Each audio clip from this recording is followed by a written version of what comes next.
Sige. Wah, nabungkag na. Okay. Oh, pwede na siguro. Siguro.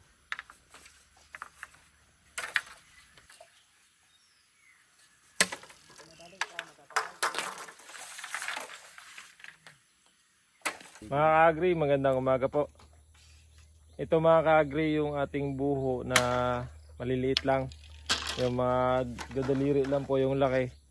Yan po yung gagamitin natin dito sa ating A-type na balag. So nakapatayo lang mga ka-agri yung diskarte natin. Tapos alalay na lang tayo ng tali siguro.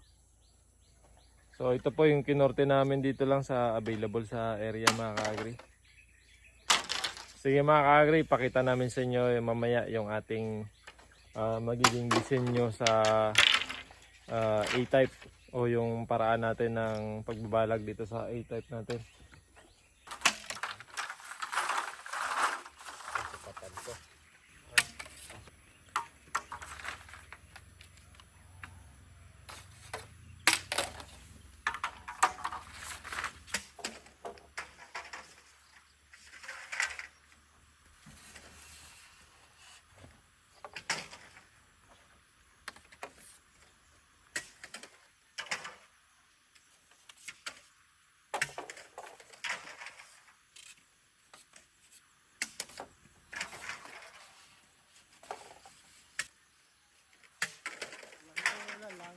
Ito po yung walang taniman mamaya.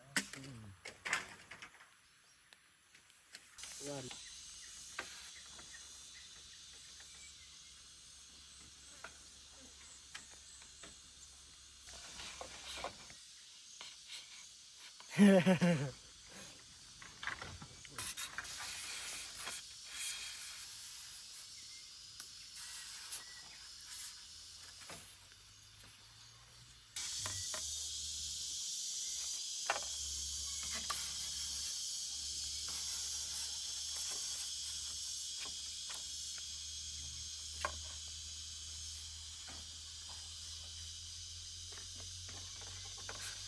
Ayan po mga ka-agri, natapos na po tayo dito sa ating A-type na balag sa pipino.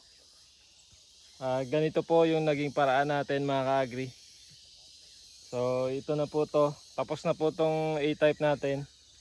Bali ano na lang, yung tali na lang sa taas na para dagdag tibay. Yun lang, tapos na po yan. Bali papagapangin na lang po natin sa buho.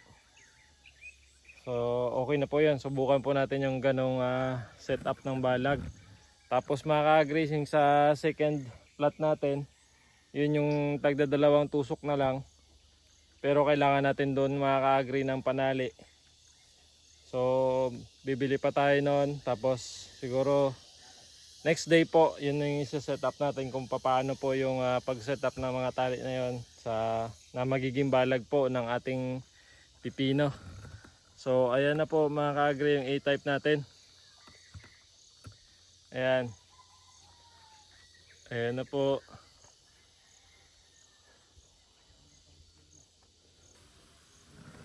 Ayan, hanggang doon po yan. Puro pipino po yan. So ayan na po yung setup natin sa ating A-type. Tapos na po tayo dito. Tapos sa sunod po na vlog natin yung ating second plot naman, yung may tusok na lang na dalawa, tapos may mga tali na lang yung gagawin nating balag. So yan po ang update sa ating pipino mga ka-agri. Marami pong salamat sa inyong pagsubaybay. At hanggang dito na lang po. Ingat po kayo. Happy farming po mga ka-agri.